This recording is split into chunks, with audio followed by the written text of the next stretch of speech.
Hi, my name is Christina Lundy. I'm an educator at the Marin County Office of Education, and today I get the honor of sharing with you a Native American legend from the text American Indian Myths and Legends, and they are selected and edited by Richard Erdoes and Alfonso Ortiz. The one that I'm going to share with you today is called Grandmother Spider Steals the Sun. And this is a narrative, a story told by the Cherokee people, who are a Native American group of people on the East Coast. And they're sharing their story to be able to tell us when and how they interacted with the earth, which is what I want you to think about. When and how do you interact with the earth, with the natural systems that are part of our human systems?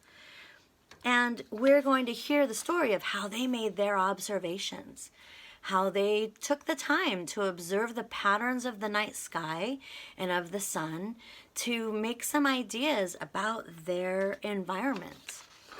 So as they looked around their surroundings and they looked at the natural surroundings along with their human systems that they made, they recognized patterns. And as they recognized these patterns, they began to make explanations, to share stories, to explain or to show that they were trying to make sense of what it is they were living in, what they were part of, what they were also changing. Because as humans, we use our environment. And so the more deeply they understood that environment, the more they could use it to help their human needs. So that takes me like, how do you do that? When do you use the environment the way that it is? And when do you use the environment to change what you want it to be? But today we're gonna look at how they tried to make an explanation about the sun. So our main character in this story is the sun, and you're going to hear the story told through many animals. So enjoy. This is called Grandmother Spider Steals the Sun, a Cherokee story. In the beginning, there was only blackness, and nobody could see anything. People kept bumping into each other and groping blindly. They said, "What the world needs is light." Well, Fox said he knew some people on the other side of the world who had plenty of light, but they were too greedy to share it with others. And Possum said he would be glad to steal a little of it. "I have a bushy tail," he said. "I can hide the light inside all that fur."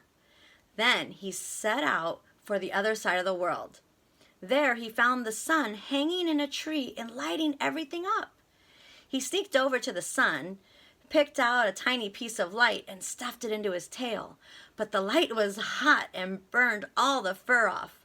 The people discovered his theft and took back the light, and ever since, Possum's tail has been bald. "Let me try," said Buzzard. "I know better than to hide a piece of stolen light in my tail. I'll put it on my head."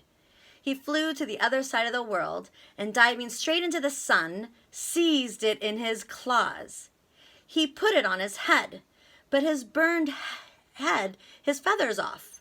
The people grabbed the sun away from him, and ever since that time, Buzzard's head has remained bald.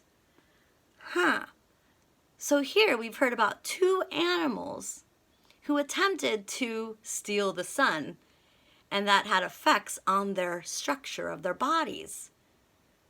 I wonder what other animals tried to get the sun and how the Cherokee people tried to tell the story of how that animal came to be. Can you think of some animals and how we know how they act? Could we think of how their stealing the sun might have affected their structure, their shape, what they do?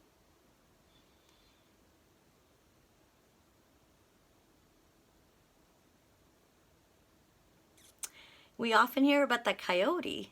The coyote often has a reputation of being one who does tricks. That's another way to explain his ways. Let's read on.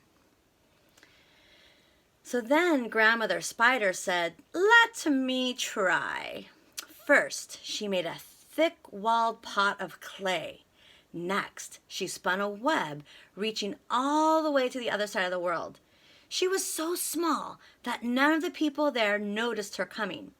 Quickly, Grandmother Spider snatched up the sun, put it in the bowl of clay, and scrambled back home along one of the strands of her web.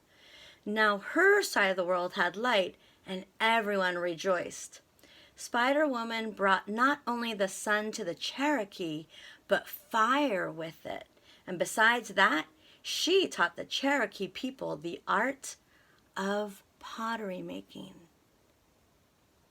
Wow. So in this story, we also learn about the Cherokee and how they explain some of the things that they do.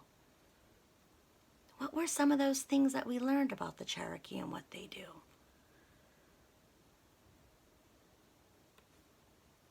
Yeah, we learned about how they got fire. And we learned how the sun made it to their side. Yeah, and we learned how they brought pottery into their lifestyle. I wonder what other things, what other stories we hear about how things were brought to our families or to our area. Let's ask those questions.